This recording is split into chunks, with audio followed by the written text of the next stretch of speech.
Now, Uzbekistan, many say, is the greenest country in Asia with so much history. Uzbekistan is the place to be to learn about the Silk Road trade route that dominated much of Central Asian history within its stunning desert landscape and unique culture. With the Uzbek government opening its doors to tourism in the last couple of years, it's booming today in its modern day, and many are discovering that it may be the new potential place to retire to. Hello everyone, this is Ronan Blue, and today's topic is on the 8 best reasons to retire to Uzbekistan. Just as a disclaimer, the information provided is a general guide and to be used for educational purposes only. Now, it's been estimated that there are several thousand Americans starting to live in Uzbekistan, saying that it's an incredible experience for a number of different reasons. Its friendly locals, the quality of life, and the culture and cuisine. But let's jump into more points and in more detail starting now. Number 1. Culture in Uzbekistan. Looking at the history of Uzbekistan,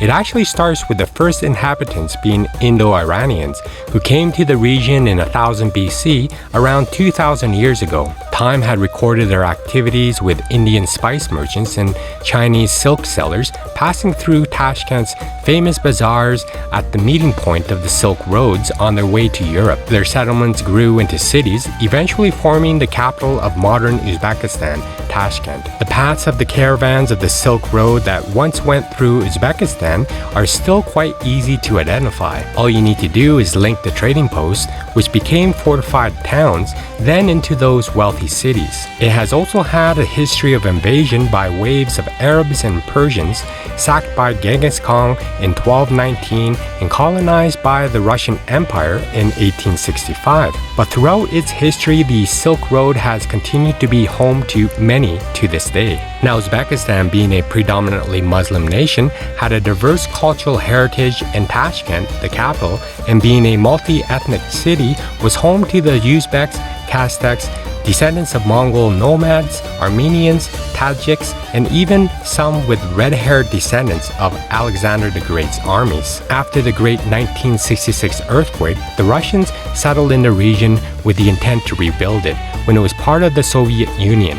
When Stalin brought mass relocations of the Koreans, Volga Germans, Kremlin Tatars, and a wave of Soviet construction workers to build it back up, which still retains that Soviet image today. Now lost deep in the heart of the Central Asian desert, they multiplied, prospered, and lived in peace. It became even more diverse with tanned and dark-haired people, or white-skinned and blonde with blue, green, or brown eyes. Russians, Tatars, or the Koreans who started to appear in the crowd with the local Uzbeks. There was even one time where their numbers were even greater than today, where the calm and friendly city had become their new inviting home for their second homes, but history had changed that path forever. With the Soviet Union's breakup in 1991, many ethnic groups abandoned Uzbekistan, fearing possible persecution, which fortunately never happened, and many just followed their own practical reasons and departed. They had left together with their untold stories about Uzbekistan, the beauties that it offered,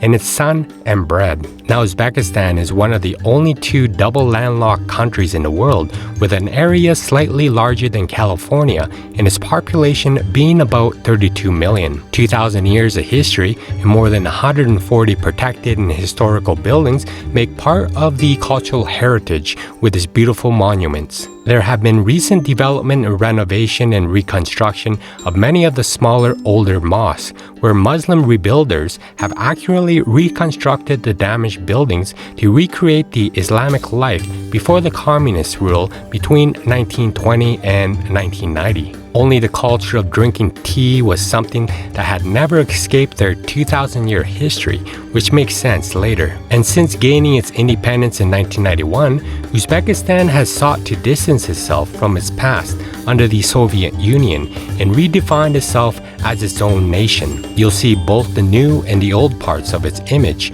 Both parts are good in their own way. Expats will find that the country's GDP today is steadily increasing year over year, and although the expat population of Uzbekistan is still fairly small, it's gradually expanding, many recognizing that a good life could be lived. Many are coming to Uzbekistan for work, with the main drivers of the Uzbek economy being in gas, oil, and gold, where most of the expat work as senior management professionals in one of these industries. With its history of diverse encounters, Uzbekistan, a Muslim country, is a very tolerant nation, so expats shouldn't have any difficulties practicing their religious freedoms, but of course, to mind their respect of local etiquette and their practices as well. Number 2. Where to live in Uzbekistan. Tashkent. Midway between Europe and China, within the steppes of Central Asia, would be the city of Tashkent, with a population of about 2.5 million. It was a city that was in isolation, but has recently been rising in tourism, growing in popularity with the expat communities, with cultures living in Tashkent from all over the world. The majority of expats settle down in Tashkent, where there are a variety of apartments around city center, but of course there are houses as well that tend to be found in the suburbs. But keep in mind that the costs are known to be higher for expats than locals, but it still remains reasonable compared to the Western world. But as mentioned earlier, there are still reminders of the Soviet days for the architecture that still stands, and some with a mixture of beautiful buildings, old-style Soviet apartment blocks, wide streets, and underground walkways. It's also a safe city, but you still have to take the normal precautions of any large metropolis. It has many of the attractions, such as shopping and dining options, you would expect to find in an American or European city, with an array of cultural events and tourist sites on offer. There's even a nightlife, cultural events, and concerts, similar to what you'd find in cities where you're watching this vlog from, but at a much lower cost. Winter months in Tashkent are cold and snowy, but it just means there are a variety of winter sports and activities to liven up your boredom, together with that indoor heating as well. But the spring and summer months are the most pleasant and lively. You can also explore the amazing mountains and nature that surrounds the city, even travel to other locations in Uzbekistan, places offering a chance to see the heritage of the Silk Road days for yourself. Now keep in mind that Tashkent has the electricity, gas, water, entertainment, and everything else, while in other regions, outside in secluded areas, some of the basic needs are often neglected. Everything is concentrated in Tashkent: best language centers, businesses, universities, restaurants, while the regions outside are more touristy, have ancient monuments, and lots of tourists visit each year. Not the most livable places, but it all depends on your preference. But if you like to live in the suburbs, there seems to be nice places close to the city center and full of cafes and restaurants. Number 3. Food in Uzbekistan. Plov. Plov, also known as pilaf, is a popular food in Uzbekistan, the nation's favorite dish. It's rice cooked together with beef or lamb, chopped onions, grated carrots, and chunks of carrots. There are actually over 150 varieties of this meal. It can be eaten as a standalone dish or served with eggs and local sausage. It's often cooked on a large open pan or an open fire. The best ones apparently have a variety of dried fruits added at the end of the cooking, such as raisins or barberries. This is something like a local fast food stuffed with lamb or beef and baked in the oven. It's filled with potato or pumpkin, making a perfect choice for vegetarians since other foods in Uzbekistan contain meat. Many locals have this served along a pot of tea. They are baked in a traditional tandoor, which is still heated by coal, kebab. Kebab comes in great varieties and is a favorite dish among the nomads since it's easy to prepare. All you need to do to prepare it is mutton and fire. The meat is sliced into large pieces and spiced with salt and other ingredients. The meat pieces are roasted for at least 40 minutes.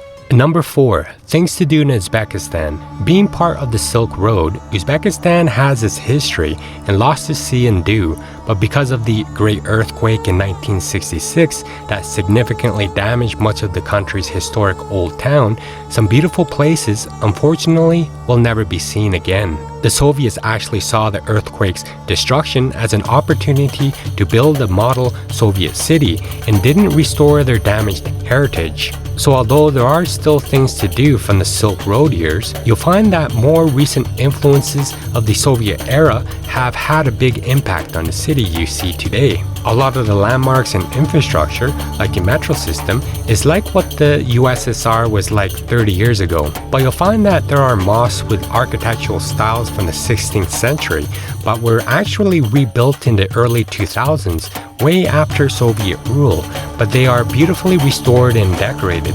You may love seeing the new architectural perspective of the blue domes and the patterns on the ceilings while you walk along the streets through the markets of tables of vegetables, meat, snacks, bringing you back in time. You can also stop at a museum as well that tells the history of Uzbekistan over the past 2,000 years. Each floor with its different story to tell, from ancient times through the Soviet era, and the impact on society from the different cultures that passed through. There's also the Independence Square, which used to be called the Lenin Square during the Soviet era. It's where large gatherings occur on important national days with significant monuments that stand. There's also the Tashkent Broadway, that is a fun area full of food stalls, carnival games, and an art show. You can also just drive around Tashkent quite easily as well, using rideshare apps like Yandex and the metro, which is very affordable as well. You can even take the metro as a form of entertainment. Each station is stunning, each with their own theme. They tell the stories of the Soviet success,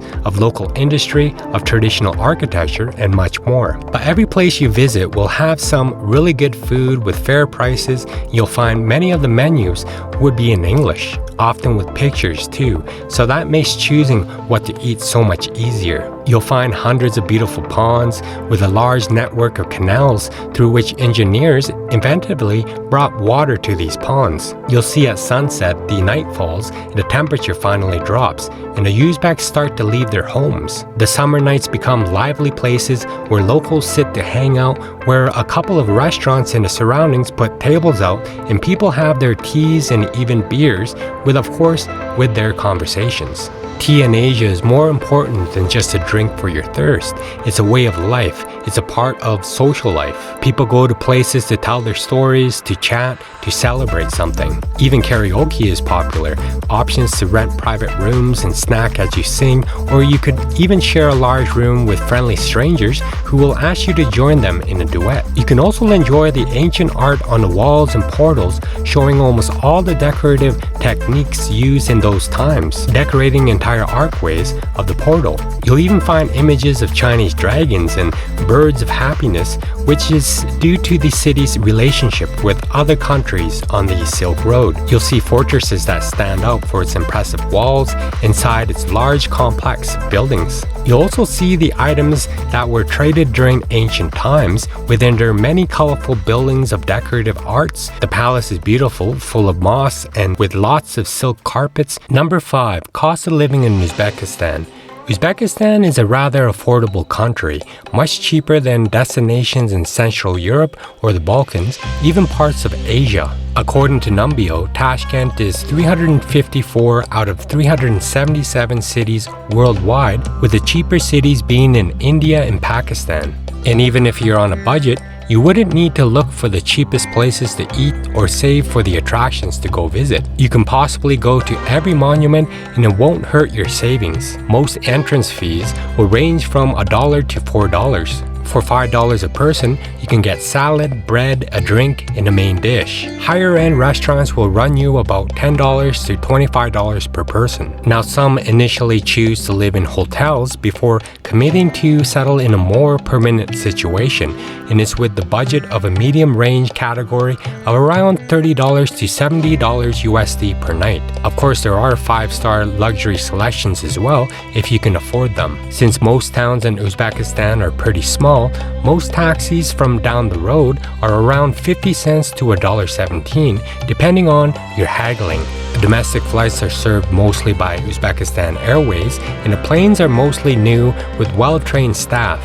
The flights will run you about $50 to $100. A meal at an inexpensive restaurant would be $4, between $2 and $7.32 USD. A meal for 2 people at a mid-range restaurant for a 3-course meal would be $20, between $10 and $30 USD. Basic utilities would be $35, between $25 and $50 per month. The internet would be $41 between $20 and $92 USD per month. An apartment 1 bedroom in city center would be $246 between $150 and $450 USD per month. An apartment 1 bedroom outside a city center would be $146 between $100 and $250 USD per month. An apartment 3 bedrooms in city center would be $528 between $300 and $1,000 USD per month. An apartment 3 bedrooms outside a city center would be $282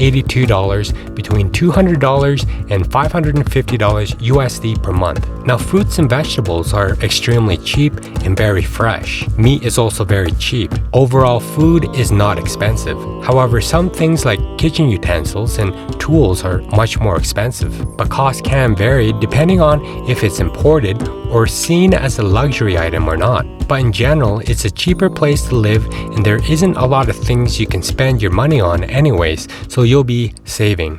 Number 6. Buy property in Uzbekistan. Although expats do have the opportunity to buy property, the process is very complex and most expats choose to rent rather than buy. Foreign citizens and non-residents of Uzbekistan have to pay higher fees for notarizing deals on purchases of residential property in new buildings than citizens of Uzbekistan. But many say the majority of the housing here is old, and some even saying it's very Soviet. But if you get past the look of some of the buildings, it's really not that bad. The apartments are old, large, and spacious, and has all the general things an apartment should have. But of course, like any developing city, there's a lot of development going on by the minute. Many new apartment blocks are being built, and some working expats don't even pay for their own accommodation, being part of the contracts negotiated with employers. But if interested in further detail, doing a search over the internet on possible places and learning about the process of ownership are all publicly available, steps to which would overwhelm this vlog. Number 7. Healthcare in Uzbekistan. Now, the Republic of Uzbekistan was part of the former Soviet Union until December 1991. And similar to many other former Soviet Union countries, its health sector had suffered since the loss of the former Soviet Union's government's subsidies and support. It has a public healthcare system which guarantees citizens the right to access free healthcare, and since its independence, the Uzbek government has been trying to reform and improve its healthcare system. So this would need to be understood and prepared for before moving to this Central Asian country as an expat. Travelers and expats coming to Uzbekistan are advised to purchase an international health insurance policy before arriving in the country. You'll be able to use all health facilities, but the prices will be higher than it is for locals, however. Private hospitals and clinics can be quite expensive, and even the country's best private health centers may not meet the standards of Western Europe and North America. It's a small country, and the private health sector equals to its size, but it has been steadily growing and making improvements. But if you are seriously ill or injured in a rural area, or if the treatment or medication you require is not available in the country, evacuation may be required and could be a very expensive situation where the health insurance policy will cover those costs of an emergency evacuation and transportation costs. Number 8. How to live in Uzbekistan. Now, in the past, Uzbekistan was notorious for requiring citizens of most countries to need a visa. You'll know this by checking your local government website for your specific country. Most citizens of countries were required to get a visa before they arrived, but now you can apply for one with the newly introduced e-visa. Otherwise, you would need to go to the consulate and submit a letter of invitation. So getting a visa in Uzbekistan was troublesome and expensive and required a lot of paperwork before. So those from the European Union, Australia, Canada, or the United States can apply using the e-visa online application that in most cases will get you a visa in 2 to 3 days, and it's inexpensive, around $20. So as a citizen of the United States, you'll be able to apply for a 30-day e-visa online. As of March 15, 2019, these visas may have 2 or more entries allowed for additional fees. Electronic visas are valid for 90 days from the date of issuance, but not to be confused with the allowed stay of 30 days. But of course, more detailed information about this type of visa is available on the website of the Embassy of Uzbekistan in the United States. But 46 other additional countries joined the 17 visa-free countries for Uzbekistan. That means about 63 countries, could be more now, no longer need to obtain visas prior to arriving for a length of stay anywhere from 30 to 90 days. You can also get a student visa or get a job, getting that work permit where some employers would do everything for you if you qualify. There are countless private institutions that offer foreign language classes such as English, French, German, Korean, and Japanese. Even getting a part-time job, or if you are more qualified, you can teach a subject part-time at a local university. The country's economy is growing, and the need for native English teachers is growing in popularity or of any major language for tourism. But many actually choose to come on a tourist visa and do visa runs to Kazakhstan. And once you arrive, you must go and register with the police. If you stay in a hotel, they'll do it for you, and you'll need to do this every time you leave and come back into the country. So there's a visa-free transit, business visas, visa runs after your 30 days expires, border crossings, buying real estate, a 3-year resident permit, and a investment minimum of $200,000. But this could be better managed just by getting a business visa, a 10-year permanent residency, but with an investment of $3 million. And yes, if you buy real estate, you will be granted a residence permit if you buy a new built or off-plan residential property with their minimum per region in the country. But there are reform changes occurring all the time to adapt, so it's best to make sure you search online for the latest options. But it seems that Uzbekistan's government is mainly trying to attract higher-end investors at this time and are being selective. But if you're serious in obtaining a residence permit in Uzbekistan, using a local lawyer is highly recommended due to the ever-changing environment. So as a bonus section for those that reached all the way here are the pros and cons of living in Uzbekistan, starting with the pros. Friendly. The people are very friendly and welcoming. Many locals were delighted that tourism began to arrive in their country, and they try and welcome them the best they can.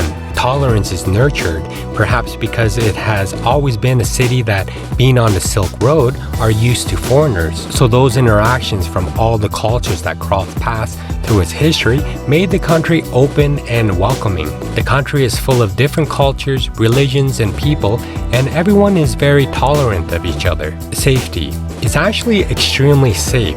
The rate of crime is quite low, and violent crime is rare, but street crime is on the rise in big cities, but majority being pickpocketing incidents, so you still need to watch your stuff. There's a lot of police and military presence in their green uniforms on the streets that may make you feel alarmed or actually even make you feel safer. You find that there is enhanced security, but there's no military tensions. The government is prioritizing tourism and doing all it can to ensure it remains safe for travelers. They even have tourist police if you feel unsafe or you're subject to a scam or a bribe. They are in every city. Food. This could be both a pro and a con. The food is very good here. There are natural products, fruits, and vegetables that are hearty, flavorful, and good for you. And a fresh bread too. But there is also the oily but delicious food that could be fattening, which makes it a con because it's so good you won't stop eating it. But overall, in terms of food quality, just try not to eat at cheaper places. Nobody guarantees quality or safety there. Fresh fruit. From April to September, roadsides overflow with fruit and vegetables at cheap prices and fresh. You'll find strawberries, red, black, and yellow cherries, peaches, apricots, watermelons, plums, grapes, and the list goes on. But the point is, everything is fresh. Family values.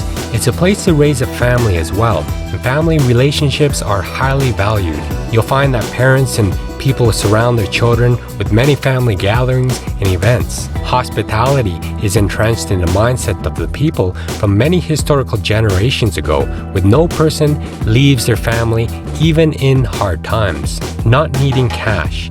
you'll find that the popular belief is to carry a lot of cash with you, especially USD. Of course, it's good to have it in an emergency in both Euro or USD, but most every hotel accepts international credit cards or the local currency. And if you need cash, there are ATMs where you can withdraw local currency with your international bank card.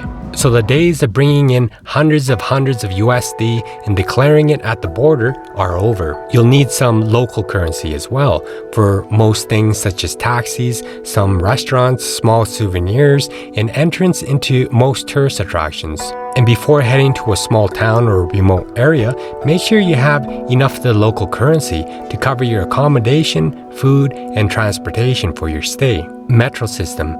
This would be one of the most beautiful metro systems you'll ever see and inexpensive to travel to your destinations. There are 3 lines, 29 stations, and some of them look like museums with incredibly beautiful ornaments around. Large green spaces. Uzbekistan has beautiful nature as well. The mountains, deserts, rivers, and lakes. Even within its capital city, you'll find green and open spaces. Pay is higher than expected. If you have a technical background, like a programmer or have a business, there's a lot of potential to make a good living and salary together with that low cost of living. It's true that the West has the best pay, but there's also a lot of competition and pressure than compared to Uzbekistan. It depends on what region, city for your salary, but there's a huge income inequality. But usually life is known to be much better in the capital, Tashkent. Cost of living. Uzbekistan has a reputation for being affordable, especially when you figure what your daily expenditure would be on transportation, housing, and food, talked about in Section 5. Things to do. Now there's quite a lot to do inside the city as well as outside. You can even go hiking in the mountains, skiing in the winter, and of course it's very easy to take weekend trips to surrounding towns. There's even a nightlife. Could drink.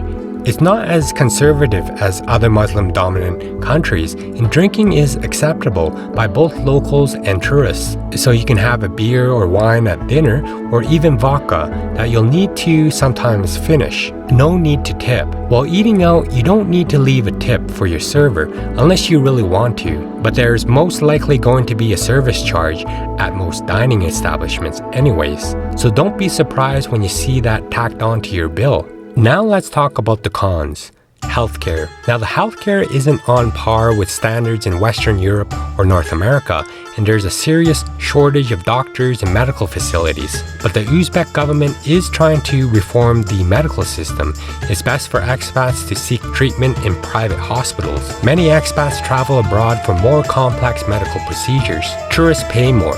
Most entrances to tourist attractions and museums have 2 prices. There's a tourist price and a local price. As a tourist, you should expect to pay more than locals. But as a visitor, some are happy to pay a higher fee to ensure these sites are maintained. Language barrier. Majority of the population speak Uzbek or the Russian language. So if you don't know any of these languages, then you are going to face a lot of issues living in Uzbekistan. In Tashkent, however, there are many nationalities and there are also many young people who speak English. But it seems kids are learning English in school since a lot of younger kids are able to have simple conversations in English. So it may or may not be an issue for you, and you can still get around with English too, but they are mostly touristic places where they are well prepared for tourism. Making friends. Tashkent doesn't have a very big expat community, although growing, and those expats that are here are usually older with families, being a family-friendly location, so making friends is not so easy. You'll need to go to a gym or a bar where you'll find locals who speak your language or from where you work. There's not a big community of expats, but you'll need to get out there and find people. But most of the locals do like foreigners, and if you speak a couple of Uzbek phrases, they are ready to help you out. Food could be fattening. As mentioned before, food could be a pro or a con, but most of the food is pretty heavy and based primarily around mutton and mutton fat. So if you're fine with that, then you'll probably like it. It's delicious, but think about eating it every day and what it could do to your health. Hotel taxes. There's a $2 USD hotel tax that will be added to your bill per night. It's the same no matter where you stay, even at cheaper places you decide to stay at. Bureaucracy. The bureaucracy is a pain in any country, and things only become more complicated if you have your family and you drive. A lot of complaints come from how the traffic police are like, but having your friends and local contacts to help you deal with the bureaucracy and registration issues really helps. And while it is just about possible to get by in Tashkent with English learning, some Russian makes things much easier. Haggling. This could be a good or bad thing. If you like haggling, then good. But coming from a history of the Silk Road and the bazaars, negotiating is a part of normal life. But you'll definitely need to haggle when it comes to taxis, fruit, people selling cheaply made items on the street. You certainly should never pay the taxi their first ask price, as they will almost always charge you more. Security checks. There are security checkpoints just about everywhere you go. You'll be screened entering hotels, train stations, shopping centers, and metro stations. Walking shoes. Other than the metro, inner city trains, and some taxis with the rip-off prices where you need to negotiate, there is very little public transportation, meaning you will be doing a lot of walking. The major cities and towns of Uzbekistan are large, and there are so many things to see and do spread across the city. You'll be walking long distances daily to see all the sights, so you'll need reliable shoes that are also breathable to deal with the heat. Avoid politics. Uzbekistan is technically a dictatorship, but the locals are generally happy with the way things are and are seeing the benefits of the current leader. They prefer not to talk about politics, so it's best to stick to lighter topics. Water is not safe to drink. The water is not safe or safe to drink, and you'll need to buy your own water. It could be very hot during the summer season. You can also boil water, reuse bottles, and put them in your fridge. With the heat and all the walking you'll be doing, it's very important to drink lots of water. Now, there are many reasons Uzbekistan may be a great place to live, still fresh on the radar. The food, the culture being one of the oldest cities in the world, the climate where you'll experience both desert heat and the chilly winter for skiing, not to forget the fresh fruits and vegetables, the friendly people, especially if you're a tourist, and a good job market for those looking for a job in teaching a language or a highly skilled paying job. But there are still problems faced, just like any other country in the world. The people are truly nice and friendly, but many are poor, and most interestingly, they don't know how poor they are from a Western perspective, but live life still in happiness where family values are most cherished instead of materialism. Well, tell me what you think of living in Uzbekistan in the comment section below. If you like this vlog, please don't forget to give me a like, subscribe if you haven't already, and hit that notification bell for more of my coming content here. Thank you for watching my vlog. Be free, gain wealth, and travel far.